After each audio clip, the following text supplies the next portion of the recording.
ఒక 4 అంగుళాలు పైకి తీసుకువెళ్తే స్వాధిష్టాన చక్రం ఉంటుంది.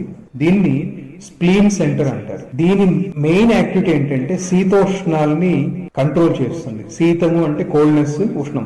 కోల్డ్నెస్ నిన్ను అంటే బాడీ టెంపరేచర్స్ ని నియంత్రించేసేటువంటిది ఇక్కడ ఉంటుందండి యాక్టివిటీ. ఒకలాగా గమనిస్తే మీ పొట్ట మీద మీరు చేయి పెట్టుకుని చూస్తే ఈ స్వాధిష్టాన స్థానం దగ్గర వేడిగా తగులుతుంది, వామ్ గా ఉంటుంది. అంతేకాదు ఇక్కడ జలతత్వం, ఈ వామ్నెస్ అనేటువంటిది యూరినేట్ చేస్తాం. ఆ యూరినేట్ చేసినప్పుడు యూరినేషన్ కూడా ఆ వామ్నెస్ అనేటువంటిది ఉంటుంది.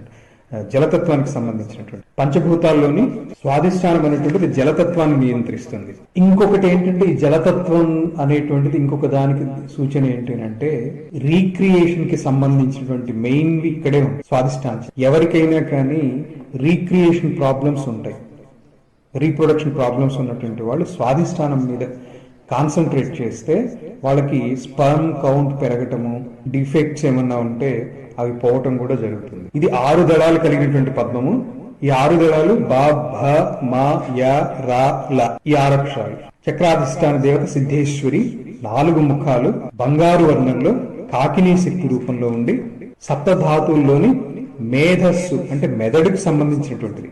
ఇంటెలిజెన్స్ అని కాదు కానీ మేధ అనేటువంటి పదార్థం ఉంటుంది మెదడులో, వైట్ పార్ట్. ఆ పార్ట్ ని స్వాధిష్టానంలో నుంచి కంట్రోల్ చేస్తూ ఉంటుంది. వ్యాహృతి ఓం భువ వ్యాహృతి. ఇది కరెక్ట్ గా మూలాధారం నుంచి 4 అంగుళాలు పైకి ఉంది. అలాగే ఇంకొకలాగా చెప్పాలి అంటే ఎక్కడైతే జెనిటల్ ఆర్గాన్ కనెక్ట్ అయి ఉందో ఆ ప్లేసే స్వాధిష్టానం. అక్కడ కూడా నొక్కి చూడండి, మీకు తగులుతుంది. పైన తగులుతుందంటే చక్రం తగులుతుంది అని కాదు, ఆ పార్ట్ మీకు ఒక పియర్సిబుల్ పోర్షన్ లాగా తెలుస్తుంది.